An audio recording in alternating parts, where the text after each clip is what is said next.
So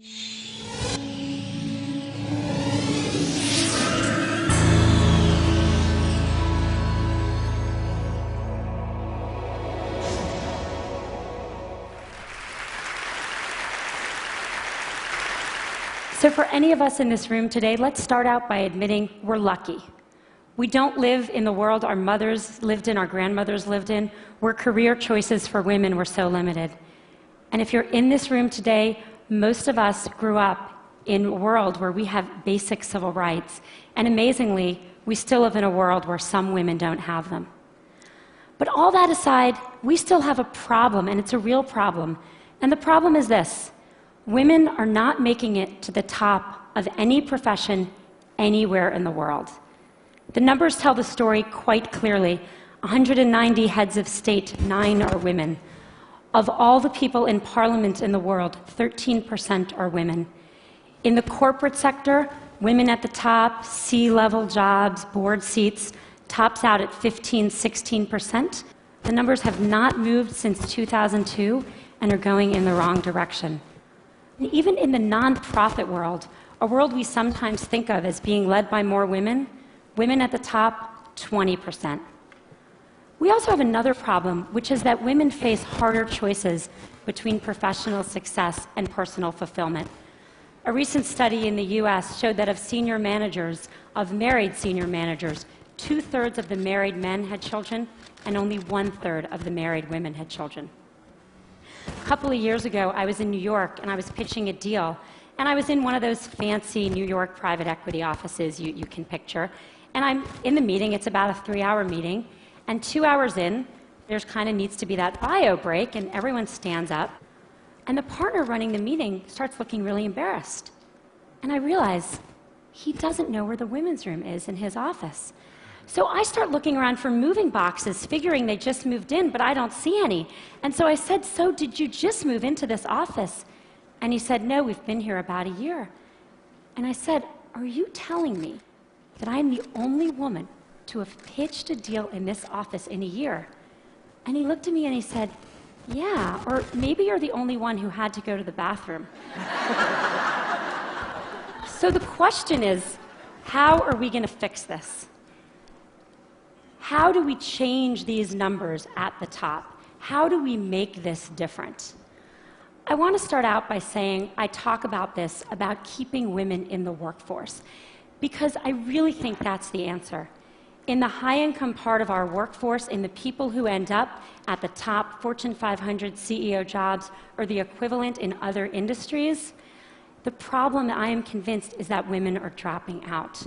Now, people talk about this a lot, and they talk about things like flex time and mentoring and programs companies should have to train women.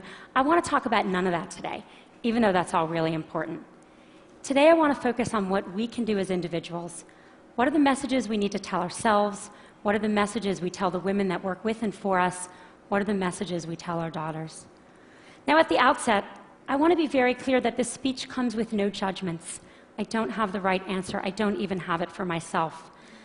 I left San Francisco, where I live, on Monday, and I was getting on the plane for this conference, and my daughter, who's 3, when I dropped her off at preschool, did that whole hugging the leg, crying, "Mommy, don't get on the plane" thing.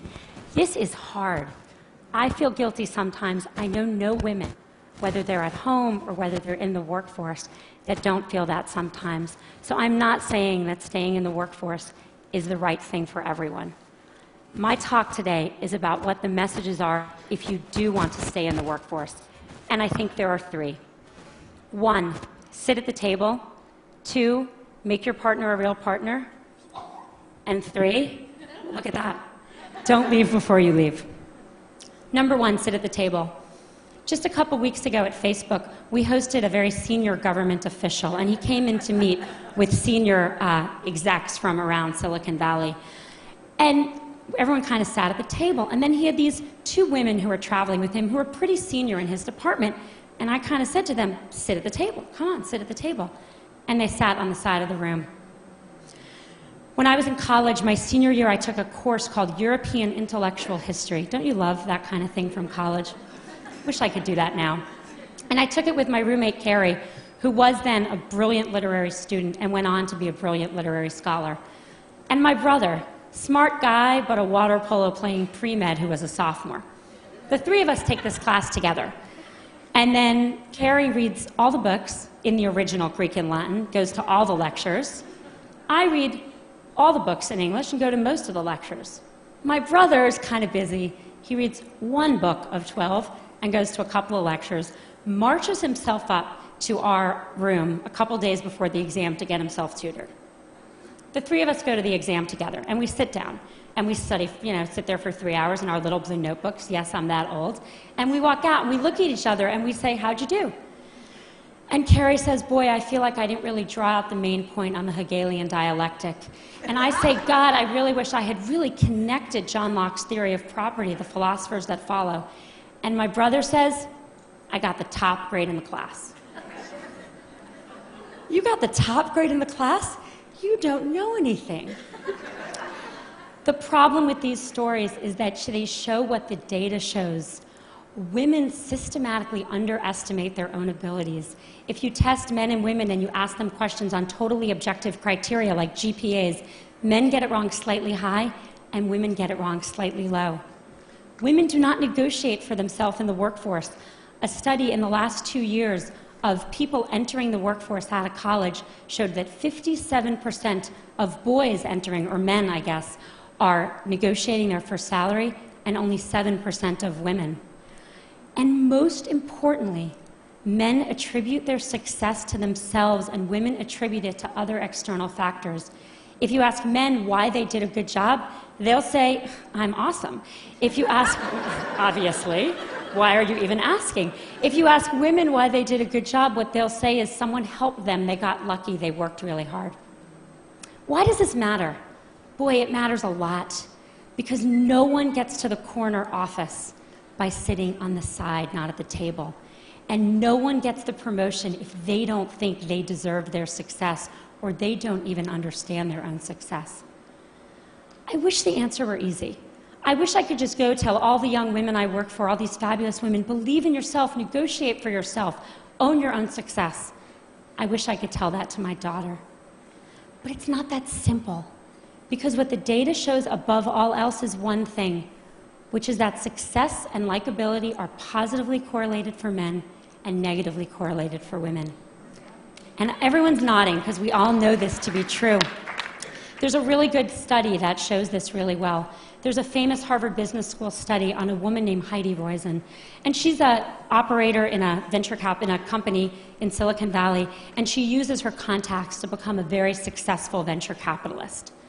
In 2002, not so long ago, a professor who was then at Columbia University took that case and made it Heidi Roizen. And he gave that case out, both of them, to 2 groups of students. He changed exactly one word, Heidi to Howard, but that one word made a really big difference. He then surveyed the students, and the good news was the students, both men and women, thought Heidi and Howard were equally competent, and that's good. The bad news was that everyone liked Howard. He's a great guy. You want to work for him. You want to spend the day fishing with him. But Heidi, not so sure. She's a little out for herself. She's a little political. You're not sure you'd want to work for her. This is the complication. We have to tell our daughter and our colleagues, we have to tell ourselves to believe we got the A, to reach for the promotion, to sit at the table. And we have to do it in a world where for them there are sacrifices they will make for that, even though for their brothers there will not. The saddest thing about all of this is that it's really hard to remember this, and I'm about to tell a story which is truly embarrassing for me, but I think important. I gave this talk at Facebook not so long ago to about 100 employees. And a couple hours later, there was a young woman who works there, sitting kind of outside my little desk, and she wanted to talk to me. And I said, okay, and she sat down and we talked, and she said, I learned something today. I learned that I need to keep my hand up. I said, what do you mean? She said, well, you're giving this talk, and then you said you're going to take 2 more questions, and I had my hand up with lots of other people, and then you took 2 more questions, and I put my hand down, and I noticed all the women put their hand down, and then you took more questions. Only from the men. And I thought to myself, wow, if it's me, who cares about this obviously, giving this talk, during this talk, I can't even notice that the men's hands are still raised and the women's hands are still raised. How good are we as managers of our companies and our organizations at seeing that the men are reaching for opportunities more than women? We've got to get women to sit at the table. Message number 2, make your partner a real partner. I've become convinced that we've made more progress in the workforce than we have in the home. The data shows this very clearly. If a woman and a man work full-time and have a child, the woman does twice the amount of housework the man does, and the woman does 3 times the amount of childcare the man does. So she's got 3 jobs or 2 jobs, and he's got 1. Who do you think drops out when someone needs to be home more?